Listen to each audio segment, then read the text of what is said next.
এরকম ভাইরাল আসলে সেরকম না না না না না বাঙালি কখনো পাগল হতে পারে না। তাহলে পাগল হবে পাকিস্তানিরা, পাগল হবে ইন্ডিয়ানরা, বাঙালি কখনো পাগল হবে না। আপনার খাবার কেমন লাগে? সত্য কথা বললে আপনি আমার মারবেন না, মোটেই না, কখনোই না। না না, আমরা বলছি, বোঝেন নাই, আমরা সত্য কথা বলছি। আমরা যে বাঙালি।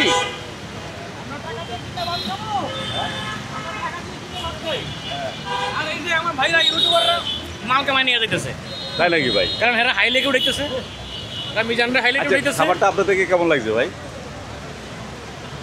সত্য কথা বললে আপনি আমার মারবেন। না, মোটেই না, কখনোই না। না না, আমরা বলছি, বোঝেন নাই, আমরা সত্য কথা বলছি। আমরা যে বাঙালি আসলে পাগল।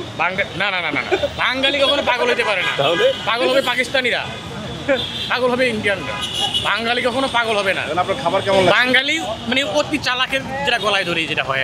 আপনার খাবার কেমন আছে সেটা একটু বলেন, একটু ছোট করে, শুধু একবার বলেন। খাবার আপনি যেরকম ভাইরাল আসলে সেরকম না।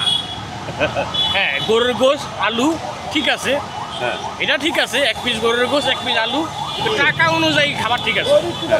যদি আপনি বলেন যে টাকা অনুপাতে কিন্তু খাবার ঠিক আছে, এই 100 টাকা দিয়ে বেশি কিছু না। 100 টাকা দিয়ে যদি আপনি 800 টাকার গরুর গোশত রান্না করেন তাহলে ভুল হবে। বোকামি হবে। 100 টাকা অনুযায়ী খাবারে হের লাভ হবে, লস হবে না। ব্যবসা করতে বসছে সে 100 টাকার অনুযায়ী হয়তো আপনার ফের সেখানে 70 থেকে 75 টাকা ইনভেস্ট, বাকি 100 টাকা 25 টাকা তার লাভ হবে। আমি লিখিত দেবো। আসসালামু আলাইকুম দর্শক, আপনারা হয়তো জানেন না, মিজান খুবই ট্যালেন্ট একজন লোক। এখানে কেউ যদি কোনো তার বিরুদ্ধে খারাপ কোনো রিভিউ সাথে সাথে ওকে জিজ্ঞাসা করে ওকে ওর কাছে নিয়ে আসা হয়, নিয়ে আসে জিজ্ঞাসা করা হয় যে এ কথা কেন বলছেন, এই কথা কেন, কথা তো বলতেই হবে। তো এ হচ্ছে মূল কারণ। আমরা খারাপ, ওনার খাবারের মান খারাপ এ কথা বলছি কেন, উনি আসলে যে আচরণটা করলো এটা আসলে আমরা ওনার কাছ থেকে আশা করি নাই। আপনারা হয়তো আমাদেরকে ভুল বুঝবেন যে আসলে আমরা নিজাম হোটেলের যে ভাইরাল মিজানের খারাপ কিছু গুণগত মান আমরা তুলে ধরার কারণে উনি আমাদের উপর খেপে যায়, এই হচ্ছে মূল কারণ।